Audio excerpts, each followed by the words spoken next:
Bueno, pues lo primero que quería, como no podía ser de otra manera, era agradeceros a todos el que hayáis pensado en mí para una presentación en este evento de Reviva, un evento que lidera mi amigo Ernesto junto con otros muy buenos profesionales como William, que ha estado presentando ahora, y que la verdad es que es un motivo de orgullo bueno, pues para todo lo que es eventos relacionados con el VIH en Colombia. Con lo cual, pues eso, agradeceros a todos a todo el grupo de Reviva de contar conmigo. Y bueno, y a todos los que estáis presentes, evidentemente. Estamos en sábado, lleváis toda una mañana, una dura mañana de presentaciones que han sido muy interesantes. Desgraciadamente me he podido conectar únicamente a la de William, que ha sido fantástica en la revisión que le he visto a la que he llegado de los congresos del CRO y del IAS y, en fin, estoy convencido que las otras han sido similares, con lo cual voy a intentar mantener un poco el nivel alcanzado, que ha sido muy alto, y lo voy a hacer un poco hablando de un tema que a mí me gusta mucho y que sabéis que es parte importante en lo que es mi investigación, y es el del manejo de los pacientes experimentados en falla virológica. Lo voy a hacer en los próximos 30 minutos, intentando de forma progresiva ir complicando las cosas, por así decirlo, en lo que es los temas que voy a ir tratando. Este es el conflicto mío de intereses.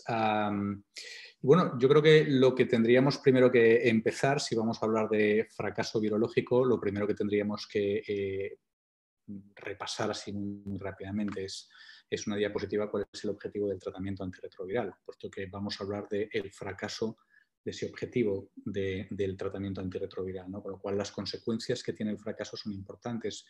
El tratamiento antirretroviral, y todos yo creo que lo sabemos muy bien, tiene como objetivo controlar la replicación del virus, porque eso nos va a permitir revertir esta cascada fatídica de la infección por VIH, que es la reducción de linfocitos CD4 y, por lo tanto, la aparición de infecciones oportunistas.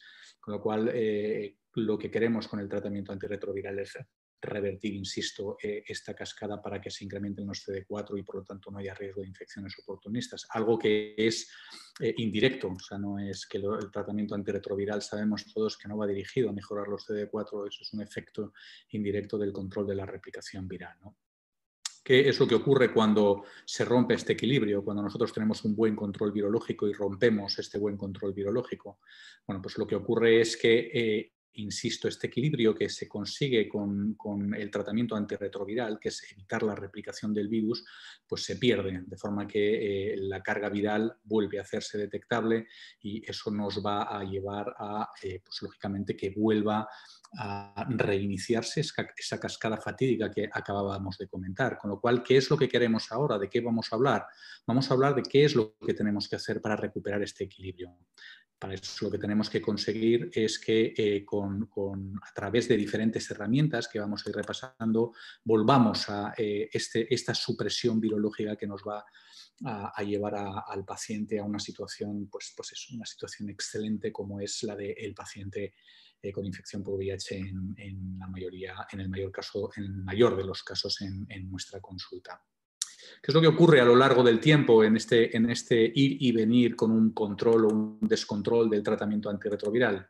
Bueno, pues inicialmente el objetivo del tratamiento antirretroviral es conseguir una buena supresión virológica, pero con frecuencia lo que ocurre es que, por determinados motivos, cada vez menos, y somos conscientes de ello, pero vamos a mirar un poco sobre todo hacia el pasado, lo que teníamos es que el paciente hacía un repunte de carga viral. En este caso, cuando la carga viral aumentaba y confirmábamos ese incremento de carga viral y descartábamos que el paciente tuviese una mala adherencia o interacciones farmacológicas que fuesen negativas hacia los niveles plasmáticos del fármaco, lo que nosotros hacíamos en estos casos era hacer un estudio de resistencias.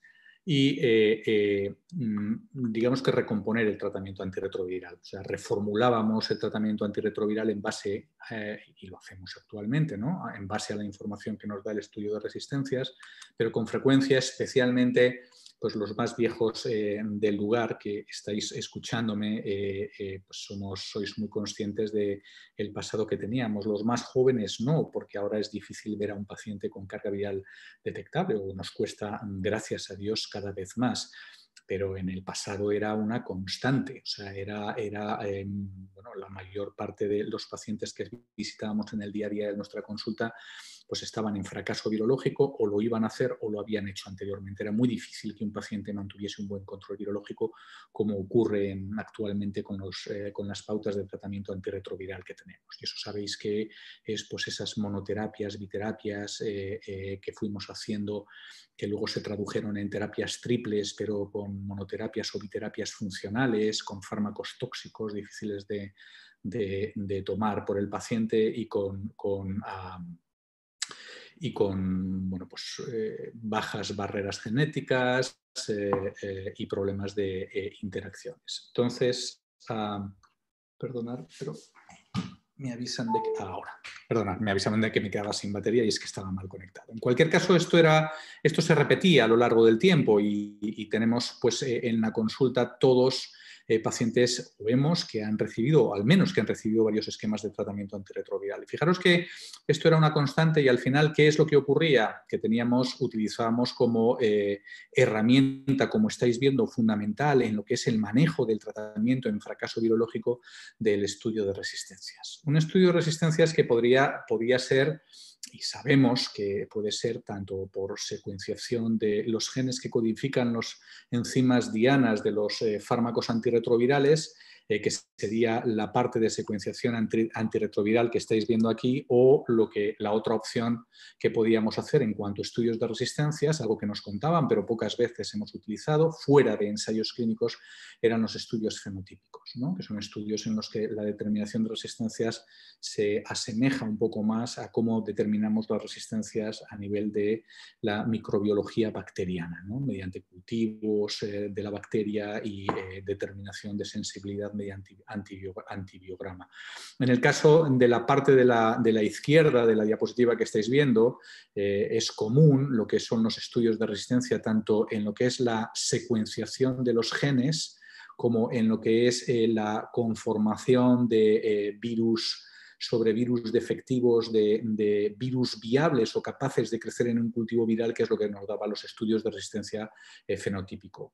El paso más allá ya lo hemos dado en estos estudios. Se siguen haciendo estudios fenotípicos, seguimos utilizándolos por su coste, complejidad y que tampoco aportan, al menos hasta la fecha, han demostrado aportar una mayor información a la hora de construir el tratamiento de rescates. Digamos que la evolución de la determinación de resistencias, herramienta que estamos viendo clave en lo que es el manejo de un paciente con múltiples fallas virológicas, pues lo que es la mejora de esta herramienta está yendo por el lado derecho de la diapositiva, por la secuenciación del virus. ¿Vale? Y eso lo estamos consiguiendo mediante los estudios de secuenciación masiva. ¿Qué es un estudio de secuenciación masiva? Todos probablemente lo conozcáis. Básicamente el estudio de secuenciación poblacional o Sanger, que es lo que estamos haciendo ahora o lo que estáis haciendo ahora en mi hospital. Ya os puedo decir que de forma rutinaria en lo que es la clínica, en la práctica clínica habitual, utilizamos la secuenciación masiva y esto se acabará implementando en todos los hospitales. Probablemente no tendrá mucho sentido seguir haciendo secuenciación poblacional, ¿no? Pudiendo hacer de forma incluso más barata secuenciación masiva. En la secuenciación poblacional lo que nosotros hacemos es identificar las poblaciones virales que representan o que se traducen en más de un 15-20% de la población viral, eso que sería la parte visible del iceberg. Eso es lo que nosotros podemos identificar. Esas son las poblaciones virales en las que nosotros podemos estudiar la resistencia. Sin embargo, sabemos que la evolución viral en el caso del VIH, a diferencia de por suerte, de otros virus actualmente muy de moda, ¿no? Como el SARS-CoV-2, es extraordinaria, de forma que se crean millones de cuasiespecies de forma inmediata por esa tasa de error no corregida que tiene la transcriptasa inversa. En cualquier caso, lo que nosotros hacemos mediante el test de secuenciación masiva es ver lo que hay en la parte subacuática del iceberg, y es mediante diferentes plataformas que hay. Esta sería Illumina, y la información que nos dan estos estudios de secuenciación masiva es lo que estáis viendo a la derecha, que sería un report de un estudio de resistencias de mi hospital, en el que veríais en la parte inferior, en la que está representada por diferentes colores, la parte izquierda, lo que veríais son las mutaciones, ¿no? Una 103 arginina, una 181 cisteína, esas serían las mutaciones que se han identificado. En la parte de la derecha veríais la población viral en la que está presente esa mutación. En el caso de la 103 arginina estaría en un 100% de la población del virus del paciente que se ha analizado, se ha examinado. Y aquí veríais lo que es la carga viral que tiene el paciente en el momento del estudio de resistencias y la carga viral mutacional en el caso de la 103 arginina, al ser un 100% de la población, es decir, todo el virus tenía presente la 103 arginina, pues la vemos en las 11.200 copias. Fijaros que a medida que vamos bajando cambian los colores a naranja, y en la parte de la naranja veis que hay un porcentaje que es del 19%. Eso nos dice que esta 155 histidina, un cambio importante en los señores de la integrasa y típicamente seleccionado sobre todo por raltegravir, pues está presente en un 19% de la población, con lo cual al haber 11.200 copias, la población viral que va a tener presente esta 155 histidina van a ser, pues en este caso 2.138 copias, me parece que pone.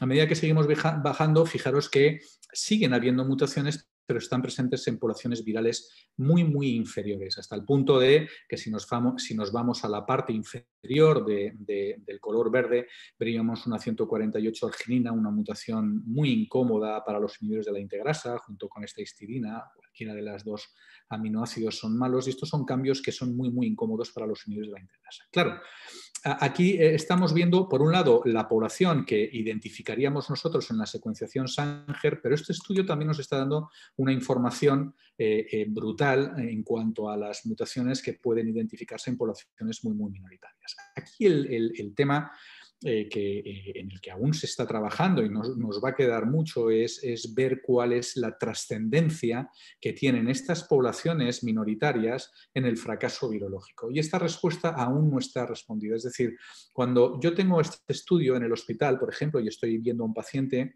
¿hasta qué punto de corte tengo que prestar atención a la hora de considerar que esa mutación puede tener impacto en la sensibilidad de un fármaco, ¿no? Y ya no solo en el porcentaje, sino a lo mejor en la carga mutacional. Esta duda también está en el aire. Con lo cual, os quería un poco mostrar qué datos o qué herramientas tenemos ahora en lo que es el objetivo de mi charla, es el manejo del paciente con múltiples fallas. Pues estas son las herramientas que tenemos. Tenemos estudios genotípicos, fenotípicos, ensayos clínicos y los estudios de secuenciación masiva que son, pues, como dicen los yankees, están around the corner, están a la vuelta de la esquina, y en breve tendremos que utilizarlos, y para eso tendremos que aprender bastante en cuanto al impacto que tienen estas mutaciones. Muy bien. Desde el punto de vista del manejo del paciente en fracaso terapéutico, la primera pregunta que yo me haría, ¿es necesario un genotipado tras la primera falla? Esta es una pregunta, una constante en las reuniones en las que hablamos de resistencia entre todos nosotros. O sea, ¿realmente es necesario el estudio de resistencias a la hora de construir un tratamiento de rescate? Es decir, en este momento de aquí, ¿realmente es necesario hacer un estudio de resistencias? Probablemente no, y nos ha mostrado dos estudios muy interesantes, el Downing y sobre todo el Nadia, en el que se está viendo que el cambio de tratamiento a fármacos con alta barrera a las resistencias, como son en el caso de estos estudios LOPI, incluso LOPI, porque por barrera a las resistencias la tiene y muy buena, pero especialmente darunavir, que yo creo que es el fármaco que actualmente tiene sentido dentro de los inhibidores de la proteasa potenciados, al menos es el único con el que nosotros estamos utilizando, o dolutegravir, perdón, que es un fármaco con alta barrera de las resistencias, no tan alta como darunavir. Pues fijaros que los resultados son excelentes, con lo cual realmente necesitaríamos eso. Pues probablemente en la gran mayoría de los pacientes no. O sea, si nosotros nos estamos centrando únicamente en dejar al paciente indetectable. Lo que pasa es que realmente el buscar la indetectabilidad sin saber qué es lo que ha ocurrido en la primera pauta de tratamiento antirretroviral, es decir, qué es lo que ha ocurrido, qué ha motivado que la carga viral suba de nuevo, no creo que sea una buena idea. Yo creo que, o a mí al menos, si me dan a elegir cuándo utilizar un estudio de resistencias, prefiero utilizarlo después de un primer fracaso que no después de un séptimo fracaso en el que está normalmente aprobado el estudio de resistencias, pero muy probablemente con los estudios previos es difícil que se hayan acumulado más mutaciones. En algunos casos no, y es importante y necesario, pero muchas veces no lo es. En cualquier caso, fijaros que esto no siempre tiene que ocurrir lo mismo. O sea, después de un primer fracaso diferente, en un contexto similar, las consecuencias que puede conllevar ese fracaso virológico pueden ser muy diferentes. Fijaros, aquí tenéis os voy a poner un ejemplo. Este es de 2 pacientes míos, es un paciente transgénero de Brasil que empieza tratamiento con una tripla, con una carga viral X, y el paciente hace un fracaso virológico. Y aquí tenéis otro paciente que es más reciente, que lo mismo, en tratamiento antirretroviral con la tripla, pues hace un fracaso virológico. Fijaros que aquí hace un fracaso virológico de más entidad, subiendo a 4 logaritmos, a 12.000 copias, aquí un fracaso pues un poco menos trascendente. Los estudios de resistencia o el estudio de resistencia después de este fracaso muestra pues, cambios que eran esperables, ¿no? Los fármacos más débiles de la tripla, que es la lamivudina, el 3-TC o el efavirenz, pues van a seleccionar la 184 valina y la 183, la 103, perdona, asparragina respectivamente. Pero fijaros que ante un mismo fracaso, este otro paciente lo que hace es fracasar eliminando o al menos anulando la actividad importante de todos los antirretrovirales que conllevaba. Porque aquí selecciona una 184 valina para la lamivudina, pero también una 65 arginina. Y cuidado que hace cambios en otras posiciones, como 190 una serina, que es un cambio que puede ser también incómodo. Con lo cual, fijaros que digamos que la información que yo voy a tener, o mejor dicho, que no voy a tener si no secuencio un primer fracaso virológico, pues en el caso de la derecha sería el no saber que este paciente tiene una arginina en posición 65 y por lo tanto tiene muy comprometida la actividad de tenofovir. Sin embargo, en este caso tendría una hipersusceptibilidad, como todos sabéis, a acidobudina. Algo que, si bien estoy de acuerdo con lo que decía William, que la acidobudina es un fármaco a desaparecer, pues quizás hay en situaciones como esta en la que podría aprovecharlo al menos temporalmente para conseguir una buena supresión virológica y rápida y luego eliminarlo antes de que me dé toxicidad pasando a un esquema quizás menos tóxico, ¿no? Bien, la otra pregunta que nos deberíamos hacer en el manejo del paciente en fracaso virológico es si es necesario cambiar de tratamiento si hay una carga viral baja. Es decir, imaginaros que nos ponemos en el mismo escenario hipotético en el que estábamos anteriormente y en este caso el fracaso virológico está con cargas virales por debajo de 200 copias, que es un escenario en el que las guías son un poco ambiguas a la hora de pronunciarse respecto a qué es lo que tenemos que hacer. Puesto que nos dicen que sí, hay que insistir en lo que es la adherencia al tratamiento, pero sin tampoco especificarnos claramente si tenemos o no que cambiar el tratamiento antirretroviral. Y ahí insisto que yo creo que no tenemos aún muy claro qué es lo que tenemos que hacer en este escenario y estaréis todos los que me estáis oyendo y veis pacientes de acuerdo conmigo que es el paciente que ahora realmente nos incomoda. O sea, si el paciente está bien suprimido, pues podemos plantearnos un cambio de tratamiento en el caso de que haya una toxicidad que lo requiera, si no, no es necesario. Y en el paciente en el que la carga viral sube a 4 logaritmos, como el transexual de Brasil que os mostraba anteriormente, pues evidentemente hay que cambiar el tratamiento antirretroviral. Pero ¿qué pasa si la carga viral es bajita, ¿no? Y volvemos un poco al paciente que os había mostrado anteriormente. ¿Qué ocurre si el paciente, aquí quizá la carga viral está un poquitín más alta, ¿no? Pero imaginaros que en lugar de 242 pongo 142 y la siguiente es de 210. O sea, ¿qué es qué tenemos realmente que hacer en esta situación? No está claro. O sea, yo realmente, y es un tema en el que trabajo mucho, y ahora vamos a sacar datos importantes de una cohorte de más de 200 pacientes con viremias de bajo nivel, no tengo muy claro qué es lo que hay que hacer. Tengo claro qué es lo que tengo que hacer, pero no creáis que lo puedo apoyar con datos francamente importantes. En cualquier caso, lo que estáis viendo en el caso de este paciente, que es con viremias relativamente bajas, tengo casos de pacientes con viremias más bajas haciendo auténtico desastres desde el punto de vista de las mutaciones seleccionadas a pesar de esa viremia de bajo nivel. Fijaros que este estudio de resistencia está hecho en el momento en el que la carga viral era de 242 copias. Pero claro, vosotros me diréis, muy bien, me parece muy bien. O sea, a mí también me gustaría hacer un estudio de resistencias, pero ¿cómo voy a secuenciar esta carga viral? Si la mando al laboratorio, el informe del laboratorio me va a decir o no procede, o aunque lo intenten hacer, muchas veces no amplifica. Y eso realmente sabemos que es así. O sea, esto es en un estudio de revisión, en un paper de revisión muy bonito de epidemias de bajo nivel, de la gente del Mass General y Richard Harrigan de Canadá, pues aquí estáis pudiendo ver cómo realmente el éxito en la secuenciación, aquí veis en el eje de las abscisas las viremias, entre 50 y 100 copias, entre 100 y 150, y fijaros que el fracaso en lo que es la secuenciación del virus es importante. Y por otro lado, aunque consigan secuenciar el virus, muchas veces no tenemos una certeza de lo que nos está mostrando ese estudio de resistencias realmente sea al menos todo lo que haya.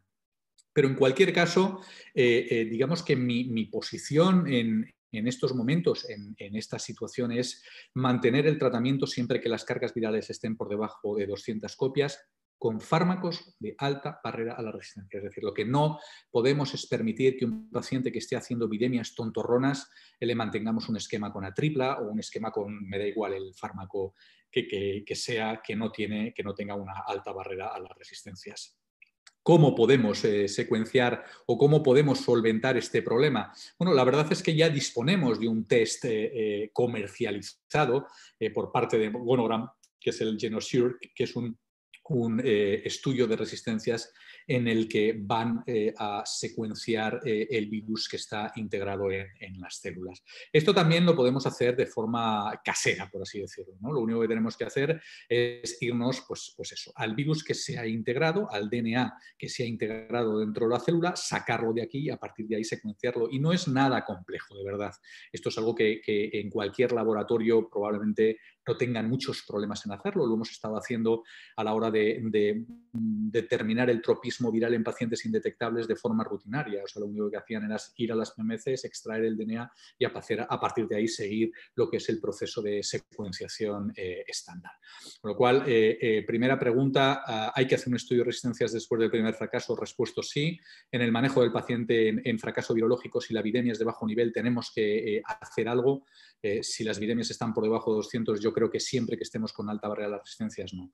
En cualquier caso, cuidado, cuidado con que si las viremias están un poquitín más altas y me voy a un estudio de la prehistoria, que es el CNA 30005, que valoró lo que es la combinación de 3 análogos de nucleósidos, AZT3TC, abacavir, y fijaros, en este estudio o en este caso que estáis viendo, que es un paciente de este estudio, lo que estáis viendo es que un paciente que estaba en tratamiento con AZT3TC y abacavir, a pesar de un fracaso virológico de no muy alto nivel, aunque ahora los más jóvenes veáis esto aberrante, no era tan raro que lo hiciésemos en la consulta, pero fijaros que es lo que intento mostraros, cómo a lo largo del tiempo, si mantienes esa epidemia, es decir, a la que el virus es capaz de identificar porque replica y es capaz de identificar el tratamiento antirretroviral, rápidamente irá acumulando, como estáis viendo a lo largo del tiempo, mutaciones. Con lo cual, aprovechamos esto para insistir en un aspecto clave y es, por muy buenos CD4 que tengan, por muy contento que esté el paciente con el tratamiento antirretroviral, si hay un fracaso terapéutico y la carga viral está por debajo seguro de 200 copias, tenemos que ir rápidamente al cambio de tratamiento antirretroviral. Quizá tenga algún matiz, ¿no? Un paciente con viremias de 400 y fármacos de alta barrera a las resistencias, pues habría un poco que detenerse un poquitín más en él y tampoco ir tan rápido a un cambio de tratamiento, si no hay algunos pacientes que con 4 días pacientes que hacen viremias persistentes sin entender un poco cuál es el motivo, y a lo mejor es que el reservorio va eliminando ahí virus, que es lo que estamos nosotros viendo, nos cargaríamos todos los tratamientos de forma. Entramos a la parte más complicada, que es historia de tratamientos con múltiples fracasos virológicos, que básicamente es esto. O sea, lo que nosotros, de lo que vamos a hablar ahora es de un poco qué hacer en este escenario en el que hay un fracaso y otro fracaso y otro fracaso. O tenemos un paciente que no nos ha fracasado ahora, pero cuando nos vamos, echamos un poco la vista atrás y vemos su histórico, pues no es la primera vez que hace un fracaso virológico y se ha hecho a lo mejor algún estudio de resistencias. Fijaros que al final en estos pacientes lo que tenemos que hacer es no centrarnos en el último estudio de resistencias que se haya hecho el paciente, sino es analizar lo que se llama el pool, es decir, el conjunto de estudios de resistencia que se han hecho, que a lo mejor no se han hecho en todas las determinaciones, a lo mejor el paciente tiene un estudio hecho en este punto, en el primero no se hizo un genotipado, en el tercero tampoco porque la carga viral no era muy alta, ¿no? Pues tendremos que en cualquier caso utilizar la información que nos hayan dado todos los estudios de resistencia que se haya hecho el paciente. De forma que al final tendremos que unir o juntar todos los estudios de resistencia, insisto, todas las mutaciones, ponerlas en sumatorio y actuar en base a eso. A veces es sencillo, o sea, a veces la interpretación de un estudio de resistencias es sencilla, ¿no? Pues este es el paciente que que os he mostrado anteriormente, pero a veces esta interpretación es muchísimo más compleja. Un paciente, pues como este que os muestro aquí, que es uno de mis históricos, que ha hecho 14 pautas de tratamiento antirretroviral, recibiendo T20, recibiendo dolutegravir, fracasando a todos esos fármacos y viendo en los diferentes estudios de resistencia, pues lo que estáis viendo aquí, no nos vamos a detener, es únicamente mostraros cómo a veces la interpretación es realmente compleja. En cualquier caso, la interpretación, como os pongo aquí, tiene que ser inteligente, ¿vale? Pensar que el estudio de resistencias es una herramienta que tenemos que utilizar y que tenemos que analizar, pero la tenemos que analizar con inteligencia. Y con inteligencia, yo os he puesto el caso de un paciente que hemos tenido recientísimamente, que es este que estáis viendo aquí, que es un transgénero que tengo de Cali, diagnosticado en el 2012 y que empezó 2 años después el tratamiento antirretroviral. Fijaros cómo mantuvo un excelente control virológico. Nosotros le cambiamos de Atripla, lo cambiamos a Gemboya, que es un cambio que pues podíamos hacer con facilidad, puesto que en su momento el precio se equiparó al de Atripla, con lo cual para evitar los problemas de favidez pasamos a un inhibidor de la integrasa. Este paciente hizo aquí un fracaso virológico y se puso en 4.000 copias. En este momento lo que hice fue un estudio de resistencias. Alguno podría decirme, y esto es un tema que también se podría debatir, si no se debería haber hecho un genotipado, una repetición de carga viral, y realmente es lo que deberíamos hacer. Lo que pasa es que cuando un paciente está con fármacos con baja barrera a las resistencias, y en este caso el paciente al hablar con él, esto fijaros que ha sido en abril de este año, con todo este problema del COVID, había estado en Cali para ver a su madre y resulta que había tenido poco fármaco, con lo cual utilizando el sentido común, lo cual traduce un error nuestro, pues este paciente tenía que haber sabido claramente que no puede la medicación espaciarse para que le dure más, sino que la tiene que tomar hasta que le quede, y cuando se quede sin medicación, pues se queda sin medicación y no pasa nada. Pues lo que hizo es utilizar su sentido común y su lógica, que además la tiene, y tomar el medicamento un día sí, 3 no, para que así le durase hasta que venía la consulta. Claro, ante una adherencia tan mala con fármacos de alta barrera a las resistencias, la verdad es que lo que se hizo fue secuenciar al paciente.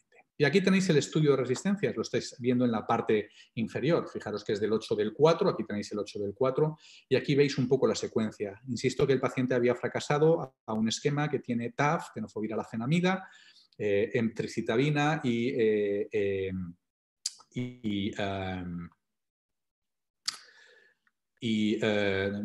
vitegravir, perdonad. Aquí tenéis la secuencia, y en esta secuencia, si la veis con detalle, veis cambios como una cisteína en posición 215 y una 41 leucina, que son 2 cambios que seleccionan normalmente los análogos de la timidina, y luego veis que hay una 82 alanina, una 90 metionina, que son cambios que seleccionan los inhibidores de la proteasa. Y si analizamos lo que ha hecho este paciente, en ningún momento hizo un inhibidor de la proteasa. ¿Vale? Con lo cual, pues lo que hice yo fue decir, esto me la comentó una compañera y dije yo, vuelve a secuenciar nuevamente el virus, es poco creíble esta secuencia y a lo mejor ha sido un problema a nivel del laboratorio o con la muestra o vete tú a saber. En este caso, la carga viral repetida fue de 7.800 copias, con lo cual aquí sí que digo, pues vamos a ver qué es lo que nos dice la secuencia repetida. Y la secuencia, fijaros que es idéntica. ¿Vale? Con lo cual, en este caso, un estudio de resistencia que pondría yo en cuarentena resulta que se confirma que son las mismas mutaciones. Claro, yo no tengo la secuencia basal porque ella empezó tratamiento en Cali, pero aquí pueden haber ocurrido dos cosas. Una, que este virus fuese el virus que se transmitió, lo cual me cuesta creer que con una 41 y 215 haya aguantado la tripla, o bien que este paciente o esta paciente que hace prácticas de riesgo se haya reinfectado. En cualquier caso, el cambio se hizo al haber dos mutaciones que no dan alto peso a TAF, se hizo un cambio a Bictegravir y la paciente quedó completamente indetectable. Entonces, insisto en que los estudios de resistencia ahí están, pero no son palabra de Dios. Tenemos que analizarlos con detalle, ver si realmente tienen lógica, investigar, hablar con el virólogo y repasar la secuencia, mirar a ver si es correcta. Esa es una parte importante que tenemos que hacer cuando manejamos pacientes con múltiples fracasos.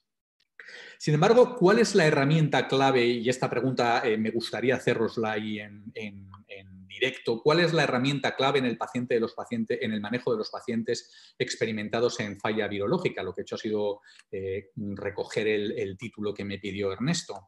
Claro, después de todo lo dicho, yo creo que todos diríais análisis del genotipado en pool.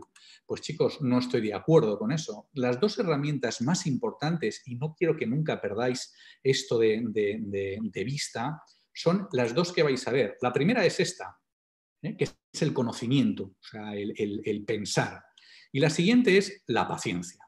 ¿Y por qué es el pensar y por qué es la paciencia? Porque en muchas ocasiones, cuando hacemos un estudio de resistencia, cuando manejamos un paciente con múltiples fracasos, va a haber mucha información que no vamos a tener. O sea, eso de coger el estudio de resistencia en cada uno de los fracasos, pues queda muy bonito, ¿no? Y yo pongo una diapositiva y todos estamos de acuerdo. Pero vosotros estaréis conmigo que muchos de los pacientes que vemos en la consulta no. ¿Y por qué tenemos que utilizar estas dos cosas? ¿Por qué tenemos que tener paciencia y por qué tenemos que utilizar el cerebro? Lo del cerebro yo creo que es lógico, ¿no? Porque tenemos que pensar para todo. Pero ¿por qué os hablo de paciencia? Fijaros, la paciencia es fundamental porque cuando tenemos un paciente con múltiples fracasos virológicos, si tenemos que perder tiempo en algo es en sentarnos delante de él con toda la paciencia del mundo, y paciencia porque cuando le vayamos a preguntar por los tratamientos que ha tomado el paciente en el pasado, probablemente en muchos de los casos nos diga, sí, unas pastillas que eran blancas, redondas, ¿no? que es a veces algo que te saca de quicio, ¿no? Dicen, pues todas las pastillas son blancas y redondas, más o menos, o la mayoría, ¿no? Entonces hay que tener paciencia y hay que muchas veces ir sacando con pinzas el tratamiento que ha hecho. ¿No? Era una pastilla que era como yeso, que me la metía en la boca, que me quedaba tal. Vale, esa ya sé que es diranosina. No, una pastilla que tenía que tomar un montón de agua porque dio un problema en el riñón. Bueno, pues eso ya sé que es indinavir. Y todo esto es importante. O sea, hay que mirar para atrás con mucho detalle e ir paso a paso cada vez que ha hecho un cambio de tratamiento, si el cambio de tratamiento ha sido por fracaso o ha interrumpido de forma voluntaria.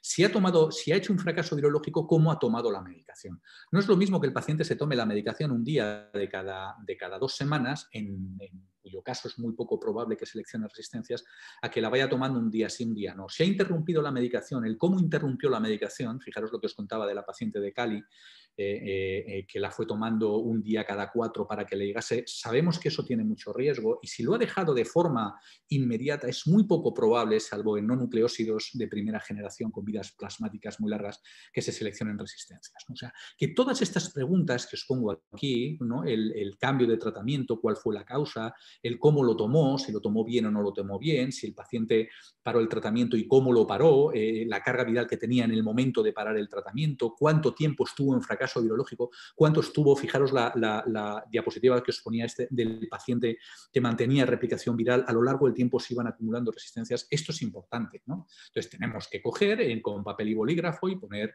pues, los estudios de resistencias que se ha hecho, y luego tendremos que recoger información que tengamos como medicación concomitante, etc. Esto es algo que tenemos que hacer con paciencia, una de las dos herramientas claves. Y la otra es el conocimiento.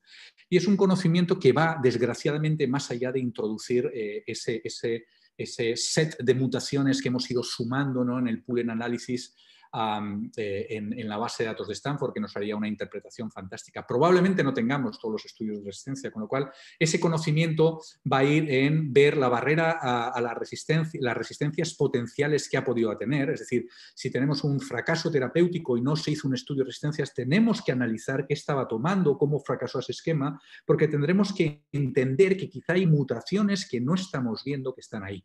Tendremos que tener en cuenta cuál era la barrera a las resistencias de los fármacos que ha tomado. Si tomó, yo qué sé, un esquema con cidobudina o estabudina con AZTID4T y el fracaso terapéutico lo tuvo y lo cambió rápidamente, es muy poco probable, por la barrera a las resistencias que tienen esos fármacos, que se seleccionasen mutaciones para...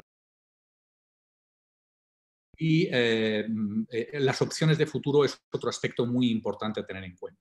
En cuanto a la paciencia que os decía, sería muy importante que os hicieseis en un paciente de estas características, como os pongo aquí, con un montón de esquemas de tratamiento, una tabla como esta, en la que pondríamos el tratamiento, el tiempo en respuesta virológica, el motivo del cambio, el tiempo en fracaso virológico, qué adherencia tuvo, y aquí, si no hay estudios, mutaciones de resistencia, pues intuiríamos o tendríamos que poner las mutaciones de resistencia que intuimos que ha podido seleccionar, ¿no? Esto es lo que deberíamos hacer.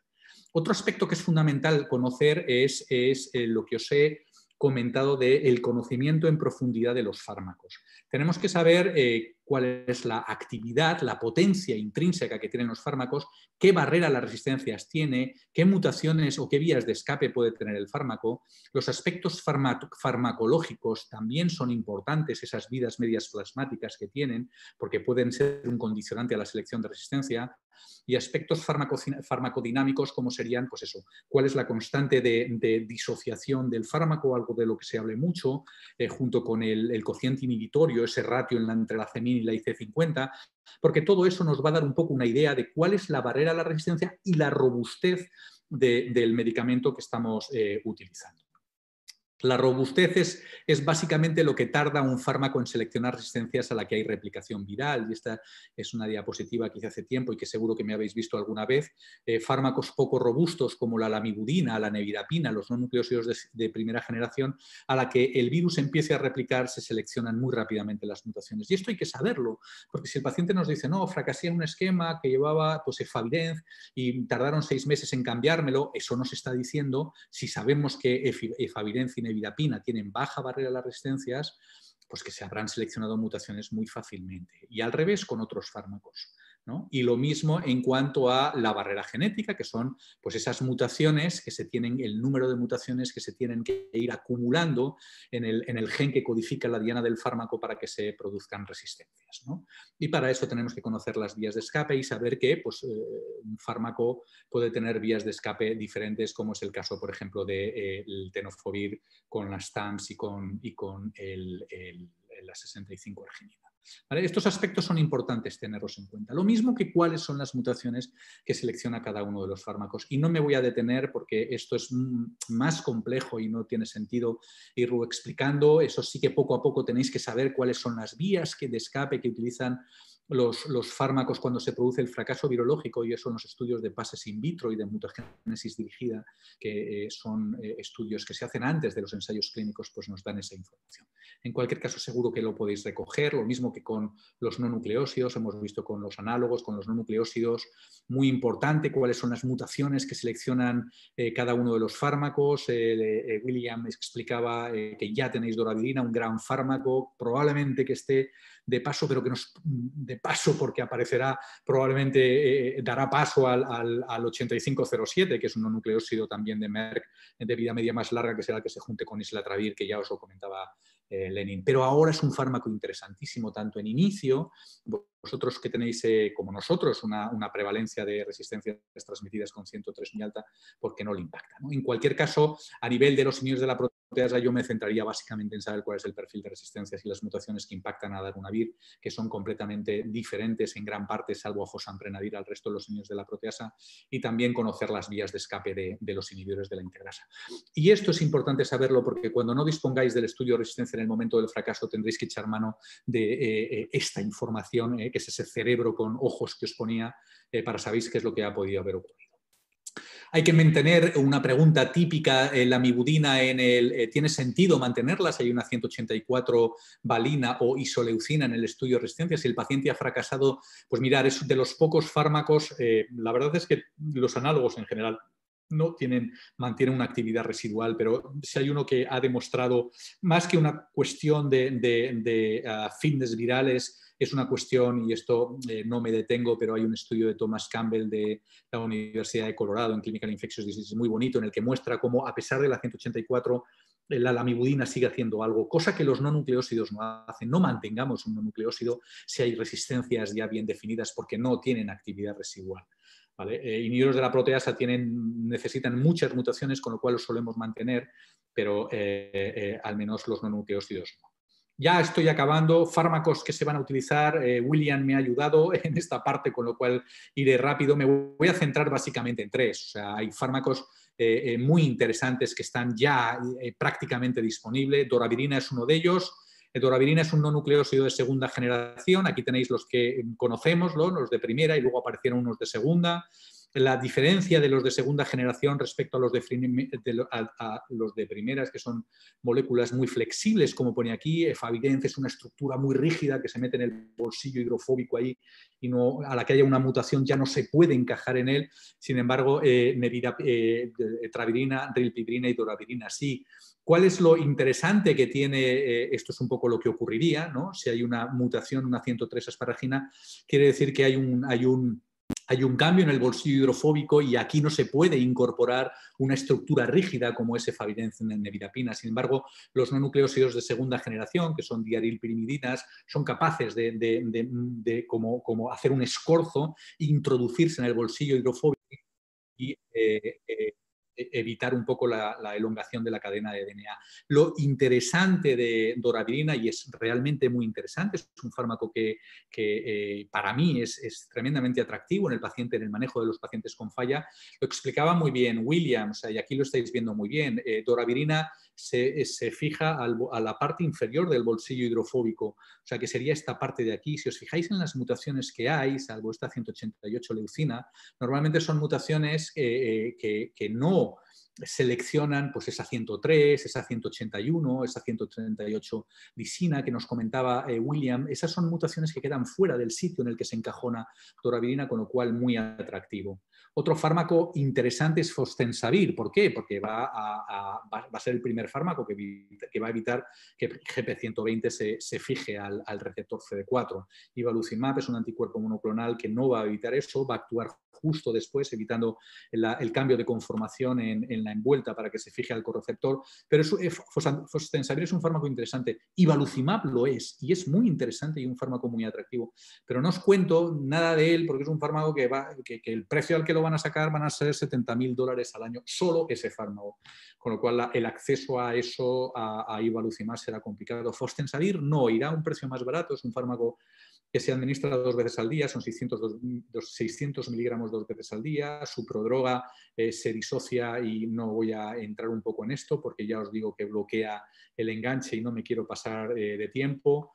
Se administra la prodroga que se fosforiliza y se convierte en su fármaco activo que va a actuar. No es un fármaco con una actividad antiviral muy alta, tiene un descenso de carga viral en lo que es, digamos, la fase esta de monoterapia funcional durante 8 días de poco más de un logaritmo, pero es un fármaco que frente al que no vamos a tener resistencias cruzadas y va a ser muy interesante. Los datos del BRIGHT fueron interesantes, atractivos, y siempre va a ser un medicamento que vamos a necesitar porque pacientes con múltiples fallas vamos a tener. Y el último fármaco es islatravir, que lo ha comentado también William. Es un fármaco muy interesante por su mecanismo de acción, porque las resistencias cruzadas ya lo ha comentado William, las resistencias cruzadas no afectan a los análogos de nucleósido. Este no solo bloquea la elongación de la cadena de DNA, sino la translación, el movimiento de la cadena hacia adelante antes de que se fije el otro nucleósido. Y es atractivo porque las mutaciones en la RT, en los análogos de nucleósidos que tenemos, prácticamente no le impactan, aunque será un fármaco que irá de la mano del MK que os comentaba, del 8507, que es un medicamento que se administran ambos dos una vez a la semana y será uno de estos de long-acting. Concluyo, pues eso, insistiéndose en los aspectos más claves para mí de lo que es el manejo del paciente en múltiples fallas. El cambio es obligado en pacientes con cargas virales por encima de 200 copias. Quizás si está con un inhibidor con un fármaco de alta barrera de resistencias, podríamos aguantar un poco más y no ser muy rápidos. Tendríamos que analizar bien todo y en cualquier caso ir a secuenciar el virus.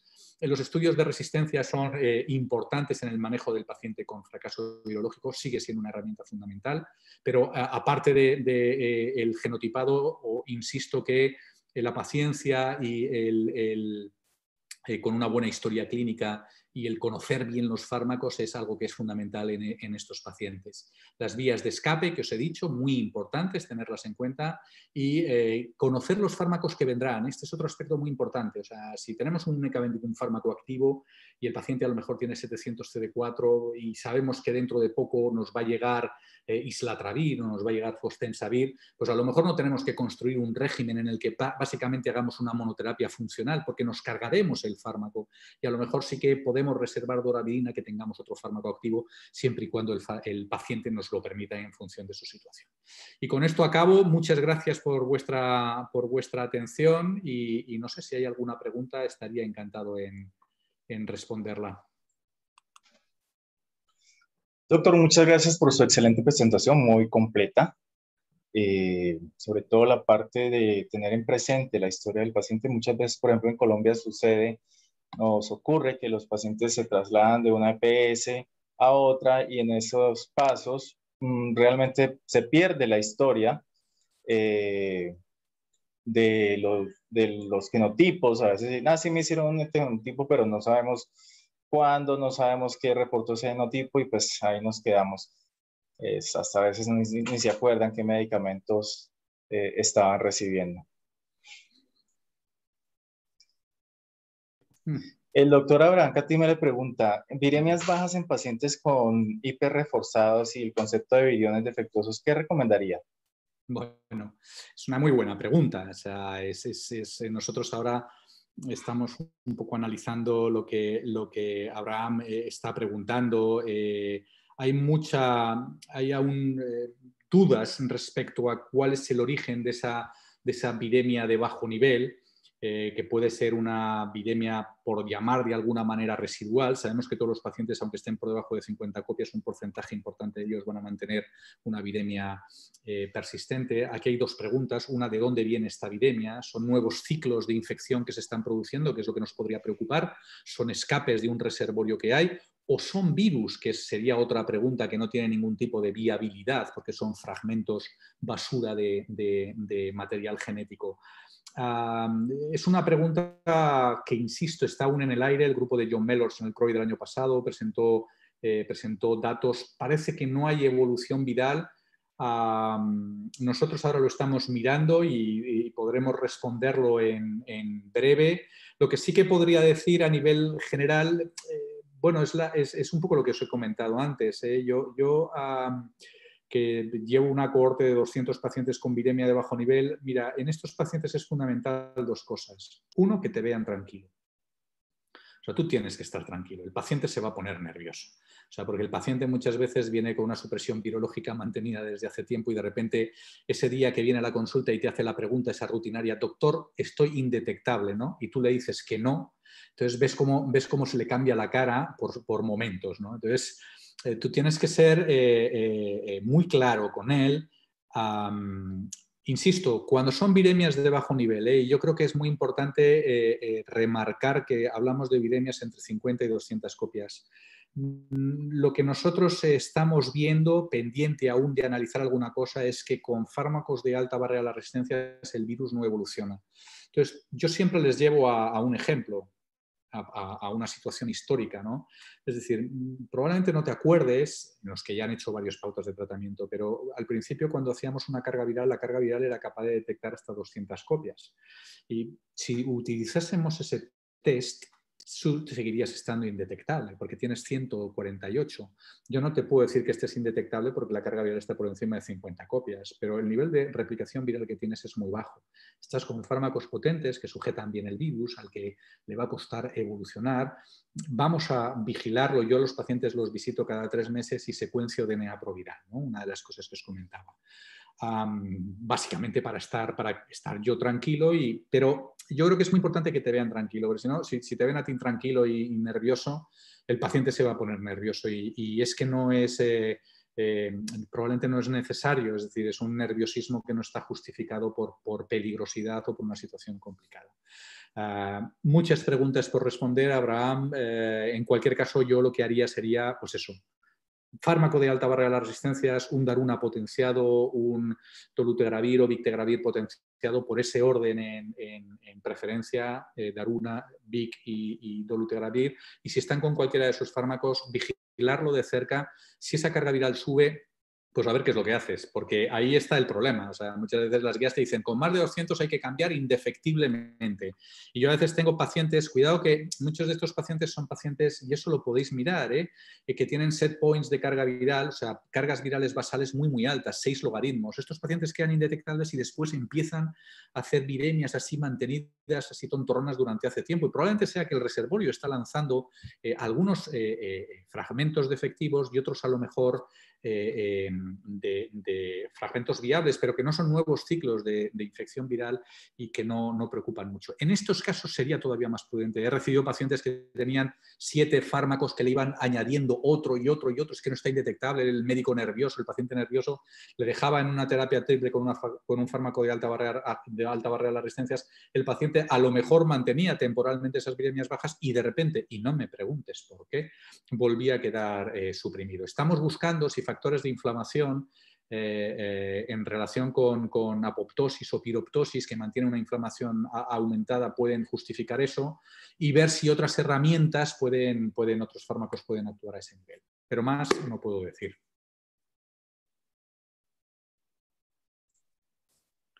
No sé si queréis o tenéis alguna pregunta más. Yo tengo una pregunta más de tu apreciación. Hablando de Ibalizumab, pues los pacientes que son candidatos para estas terapias, digamos, desesperadas, por ponerles un nombre, uno tiene la tendencia a pensar que son pacientes con múltiples resistencias muy complicados que vienen de problemas de adherencia. De pacientes que no se han tomado bien los medicamentos. Sin embargo, pues lo que hemos visto es que la mayoría de ellos son pacientes que han sido relativamente juiciosos, que simplemente nacieron con VIH o han pasado por toda la historia de los errores, si podemos decir, del manejo de la enfermedad que han ocurrido a lo largo de los años por cómo se manejaban los medicamentos, las tratamientos que usábamos y las secuenciaciones que hacíamos, y tienen hoy en día problemas de resistencia muy complicados porque en general lo que se ve es que el paciente no adherente, el que no se toma el tratamiento, se muere. El paciente que está con el problema de resistencia complejo con vida es un paciente que ha sido relativamente juicioso, pero nosotros aquí en Colombia no tenemos ninguna información recolectada de quiénes son esos pacientes. Es decir, sería interesante ver en Colombia los que tenemos volúmenes grandes de pacientes, cuántos pacientes tenemos con problemas de resistencia complejos, controlados o no, y de dónde vienen, si es lo mismo que en otras partes, que son pacientes que nacieron con VIH o que han sido víctimas de la evolución del conocimiento. Y en la experiencia tuya, ¿cuál ha sido de estos pacientes complejos que tienes con resistencias muy difíciles? ¿De dónde vienen? ¿Serán pacientes no adherentes? ¿Serán pacientes que nacieron con VIH? ¿Cuál es la experiencia tuya? Sí, yo creo, a ver, William, la mayoría de los pacientes que tengo con múltiples fracasos, con 15 pautas, 16 pautas de tratamiento antirretroviral, son pautas que vienen de monoterapia, biterapia, o sea, es decir, los pobres, algunos de ellos adherentes, vamos, se comían hasta las piedras si era necesario, pero es que los maltratamos, o sea, no voluntariamente, porque no lo hacíamos voluntariamente, pero sí que en realidad los tratamos de forma incorrecta. Y estuvimos dándole pautas que no eran supresoras y que fueron seleccionando resistencias o los mantuvimos en fracaso durante tiempo porque no teníamos otras herramientas, otros fármacos para tratarlos. La gran mayoría vienen de ahí. La gran mayoría vienen de ahí. En los pacientes que sean malos adherentes y ellos hayan, digamos, cavado su propia tumba poquito a poco, pues también tenemos. Lo que pasa es que yo creo que ahí es importante, los que tenemos, los tenemos, pero que no vuelvan más, es decir, que no tengamos más. Y yo creo que ahí sí que es importante nuestra labor como médicos a la hora de concienciar al paciente de la importancia de la adherencia y de ser juiciosos a la hora de manejar los fármacos.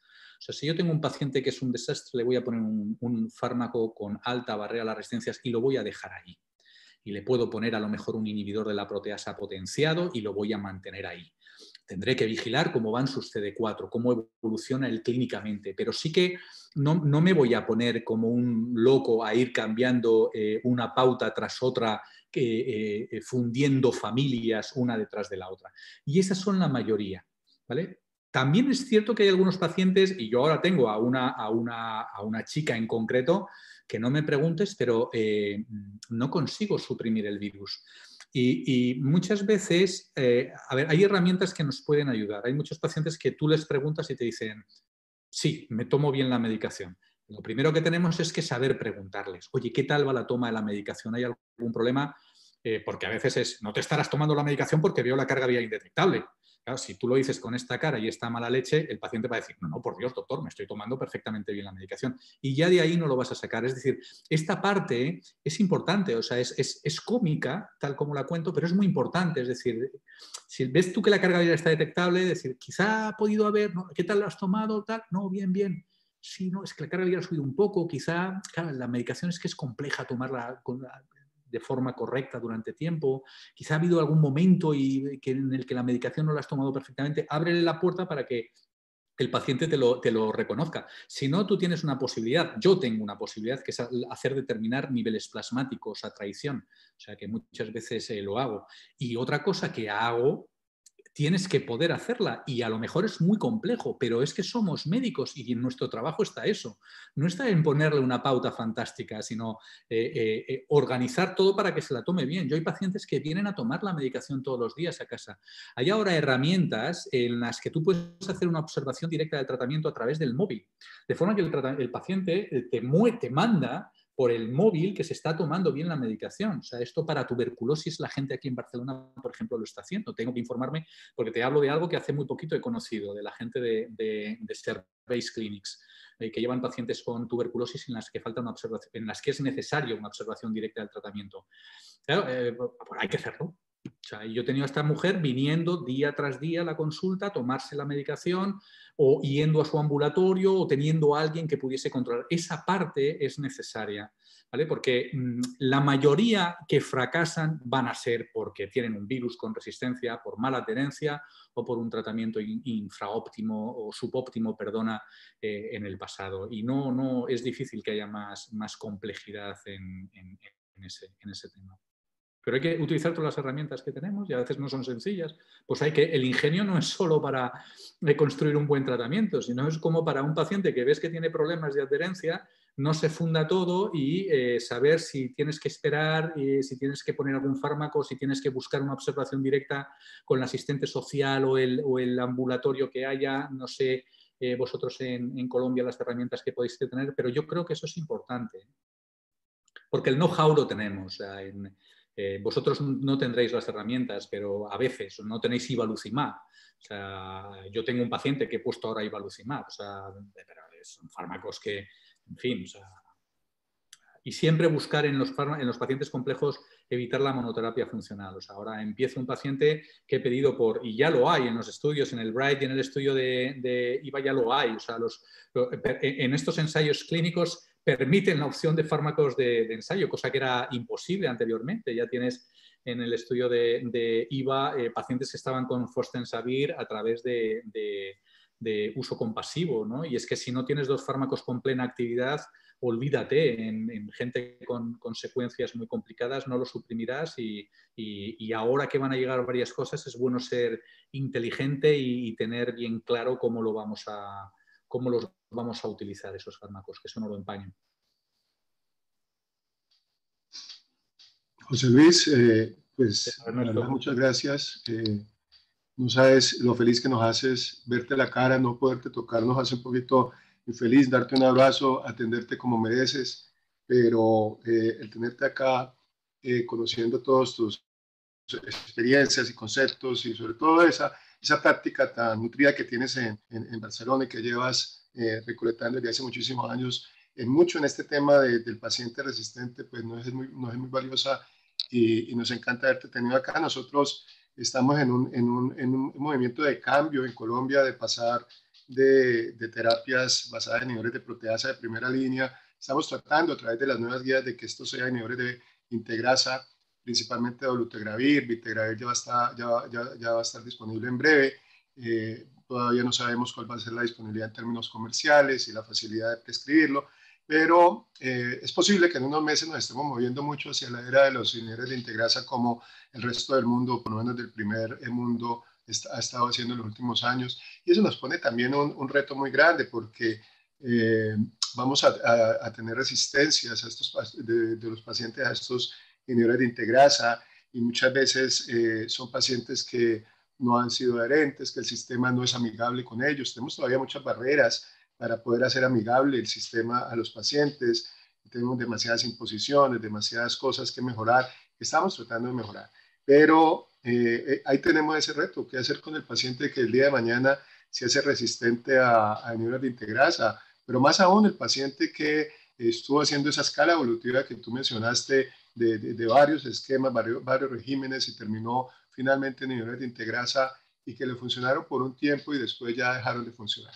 Y ya ha pasado por inhibidores de proteasa, ha pasado por todos los análogos de nucleósido, obviamente en nuestra terapia de primera línea se basa mucho todavía en no nucleosídicos, así que muchos de ellos también están agotadas estas opciones y no tenemos estas nuevas alternativas que se han estado mencionando y posiblemente se va a demorar varios años en que podamos tenerlas. Estamos en ese conundrum, en esa coyuntura en donde si no manejamos bien estas opciones que tenemos ahora, pronto vamos a tener una ola de pacientes con multidrogoresistencia sin las opciones que el mundo está ofreciendo actualmente. Así que por eso me parece muy pertinente el llamado que has hecho a la prudencia, a la calma, a entender el paciente y a no tratar de imponerle o sacarle la información como la quiere uno ver. Muchas veces uno lo que quiere es que el paciente le dé la razón a uno, no uno darle la razón al paciente. Y tratar de modelar con esta relación franca con el paciente la mejor opción para ellos. En algún momento te tendremos de vuelta en Colombia, esperemos que no sea mucho tiempo más adelante y podamos de pronto discutir en vivo muchos de estos pacientes que se están volviendo retos para nosotros. Me acuerdo todavía cuando hablábamos no hace mucho de aumentar dolutegravir a 100 miligramos al día, inclusive a 200 y hacer inclusive algunos megahar que se hicieron hace tantos años porque no teníamos esas opciones y ese es algo del temor que tenemos que podamos estar nosotros enfrentando en un mundo cercano, a menos de que podamos ofrecerle a los pacientes con adecuada información, con adecuado cariño y con adecuada oportunidad y continuidad las nuevas herramientas que vamos a tener. Pues yo también estoy deseando poder veros y achucharos un poco. Espero que no tarde mucho en que eso lo podamos volver a hacer. Conozco bien Colombia, tú sabes, son muchos años y conozco a muchos médicos de Colombia. La verdad es que el manejo en general del VIH es extraordinario y me alegra saber que lo que os falta, que no es el conocimiento, sino las herramientas, están pudiendo poco a poco ir llegando a Colombia. En cualquier caso, la falta de medios únicamente se puede combatir con un conocimiento en profundidad de los temas, y eso es algo que tenéis y que podréis utilizar por el bien de vuestros pacientes, ya que las cosas de fuera no se pueden cambiar. Sí que al menos conozcamos bien a nuestro enemigo, al VIH, conozcamos los fármacos que tenemos, porque un conocimiento en profundidad es lo único que va a permitir suplir esa falta de herramientas que poco a poco van llegando a Colombia y que en cualquier caso utilizaréis perfectamente, porque poco os tengo yo que explicar de esto, porque tenéis mucho conocimiento vosotros de ello, pero en cualquier caso me encanta daros mi opinión y que muchas veces no hace más que apoyar lo que uno sabe, que cuando está delante de un paciente de estos, uno no necesita tanto que le cuenten, sino que le apoyen, ¿no? Y que digan, vale, estamos haciéndolo bien o no estoy, que es lo que intento yo hacer en esto, porque el conocimiento sé que lo tenéis más que de sobra.